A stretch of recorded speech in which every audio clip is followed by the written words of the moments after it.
মুন্সিগঞ্জের শ্রীনগরে জমি সংক্রান্ত বিরোধের জেরে নারীসহ ৪ জনকে কুপিয়ে আহত করা হয়েছে। বৃহস্পতিবার সকালে উপজেলার কুকুটিয়া ইউনিয়নের পূর্ব মুন্সিয়া এলাকায় এ ঘটনা ঘটে। স্থানীয়রা আহতদের উদ্ধার করে উপজেলা স্বাস্থ্য কমপ্লেক্সে নিয়ে ভর্তি করেন। পুলিশ ঘটনাস্থল থেকে নূর ইসলাম খান ও আল মাহমুদ নামে ২ জনকে গ্রেপ্তার করে। এই ঘটনায় ৮ জনের বিরুদ্ধে থানায় লিখিত অভিযোগ করা হয়েছে।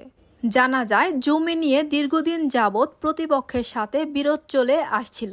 এর জের ধরে বৃহস্পতিবার সকালে কুকুটিয়া ইউনিয়ন বিএনপির সাধারণ সম্পাদক আলমগীর হোসেন আলমের হুকুমে নূর ইসলাম খান, মানিক খান, আল মাহমুদ, ওমর ফারুক বাবু, ডলার শেখ, শিহাব আলী ও শান্তা বেগম দেশীয় অস্ত্র নিয়ে শাহজালালের ভাতিজা আরাফাত খানকে হত্যার উদ্দেশ্যে কুপিয়ে গুরুতর আহত করে। এ ব্যাপারে কুকুটিয়া ইউনিয়ন বিএনপির সাধারণ সম্পাদক আলমগীর হোসেন আলম তার বিরুদ্ধে আনীত অভিযোগ অস্বীকার করেন। শ্রীনগর থানার অফিসার ইনচার্জ মোহাম্মদ নাজমুল হুদা খান বলেন, এই ঘটনায় ২ জনকে আটক করা হয়েছে। তদন্ত সাপেক্ষে আইনগত ব্যবস্থা গ্রহণ করা হবে।